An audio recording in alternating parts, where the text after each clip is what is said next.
बेटा आज तुझे नए कपड़े दिलाऊंगा। अरे ये खटारा साइकिल कहाँ लगा रहे हो तुम? मैडम यही खड़ी कर रहा था, वो बाहर है। यहाँ क्यों लगा रहे हो? इतना बड़ा घर है मेरा और इतने बड़े घर के सामने तुम ये खटारा साइकिल लगाओगे तो मेरे घर की शो खराब होगी और मैं ये बिल्कुल भी नहीं चाहती। चुपचाप बाहर लगा कर आओ इसे। और ये लड़की कौन है? जी मैम साहब, ये मेरी बेटी है। मैंने तुम्हें कितने बार मना किया कि इस घर में तुम जैसों के बच्चे नहीं आने चाहिए। तुमको मेरी बात समझ में नहीं आती ना?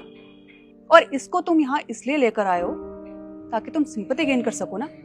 इसकी शक्ल देखकर मैं 100-200 रुपए एक्स्ट्रा दे दूं। मैं बिल्कुल भी नहीं दूंगी ये सब तो सोचना भी मत। तो जैसा बोल रही हूँ वैसा करो। ये साइकिल बाहर लगा कर आओ। मैम साहब रखने दीजिए ना साइकिल यहाँ पर, पापा बहुत मेहनत से लाए हैं, ये साइकिल चोरी हो जाएगी। तुम लोगों की मेहनत का अचार डालना है मैंने। इतनी छोटी सी है ये और कैसे जुबान चल रही है इसकी। नहीं मैम साहब, वो काम के बाद मैं उसको नए कपड़े दिलाने वाला हूँ, इसलिए साथ लेके आया था। घर दूर है तो बार बार जाके नहीं आ सकता था। तुम्हारा घर दूर हो या पास हो इससे मुझे कोई लेना देना नहीं है। चुपचाप साइकिल बाहर रखो और अपनी बेटी को भी बाहर छोड़ो। और यहाँ पेंट करने के लिए आए हो ना तुम, तो चुपचाप पेंट करो। और अगर बिल्कुल भी गलती हुई ना पेंट करने में तो तुम्हारे पैसे काट लूंगी मैं। ध्यान रखना इस बात का। अब शक्ल क्या देख रही हो मेरी? बाहर ले जाओ इसको।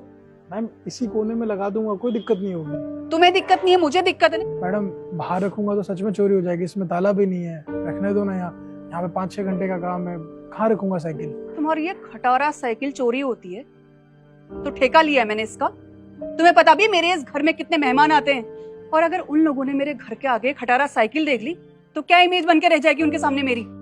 अगर तुम्हें यहाँ काम करना है तो साइकिल बाहर रख कर, वरना यहाँ काम करने की बिल्कुल भी जरूरत नहीं है। जी मैडम रख के आता हूँ।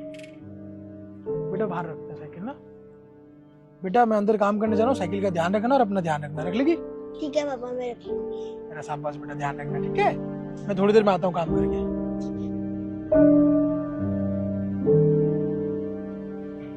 बेटा साइकिल का है। साइकिल साइकिल तो पापा साइकिल कौन लेके गया? बेटा लगता है साइकिल चोरी हो गई। पापा मैं सो गई थी ना, इसलिए कोई साइकिल लेके चला गया, मुझे पता नहीं चला। पापा प्लीज मुझे माफ कर दो, मेरी वजह से चोरी होगी ना पापा प्लीज। कोई बात नहीं बेटा, चल ढूंढते हैं, आसपास ही होगी, आजा। हम जैसों के साथ अक्सर ऐसा ही होता है, लेकिन हम कर भी क्या सकते हैं। वक्त के साथ हमारे जख्म बहुत जल्दी भर जाते हैं, क्योंकि हमारे जख्म किसी को दिखते ही नहीं है।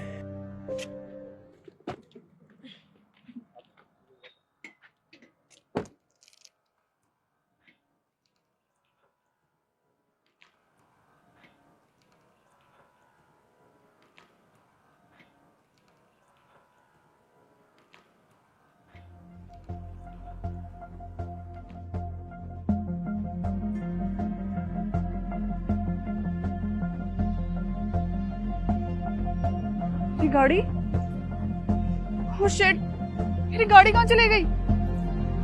यही तो पार्क करी थी मैंने। हे भगवान।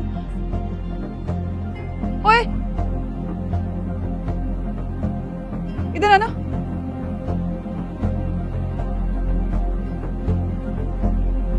हाँ मैम साहब। नहीं गाड़ी देखी मेरी, यहीं पे पार्क करी थी मैंने। नहीं मैंने आपकी गाड़ी नहीं देखी। नहीं देखी? तेरे ठेले के सामने खड़ी करके गई थी मैं। तुझे ध्यान रखना चाहिए था ना। पता भी है तुझे कितनी महंगी गाड़ी थी मेरी। हाँ मुझे नहीं पता चला आपकी गाड़ी कहाँ गई। एक मिनट, तू तो वही है ना जो हमारे घर पे पेंट करने के लिए आया था? अच्छा तो तू ये बदला ले रहा है। जैसे लोगों को ना बहुत अच्छे से जानती हूँ मैं। चुपचाप बता दे मेरी गाड़ी कहाँ है। मैडम मैं कौन होता हूँ बदला लेने वाला? जब मेरी साइकिल चोरी हुई थी तब मैंने आपसे पूछा भी था। आपने क्या बोला? अगर तेरी साइकिल चोरी होती है या हुई है तो उससे मेरा क्या लेना है?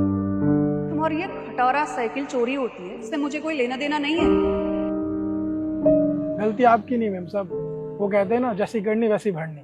हम जैसा करते हैं हमारे साथ वैसा ही होता है। आज आपके साथ भी वैसा ही हुआ है। मैम साहब हमें हमेशा दूसरों की मदद करनी चाहिए। पता है क्यों? क्योंकि ये दुनिया गोल है। हम दूसरों की मदद करेंगे तो हमारी भी मदद होगी। लेकिन आप जैसे बड़े लोग ये सोचते ही नहीं। आपको लगता है कि हम दूसरों की मदद क्यों करें, हमारा क्या फायदा है। आप हमेशा आप अपना फायदा देखते हैं, और आज देख लो आपके साथ क्या हुआ। अगर आप दूसरों की मजबूरी समझेंगे तो लोग आपकी मजबूरी समझेंगे, लेकिन आप मजबूरी समझना ही नहीं चाहते।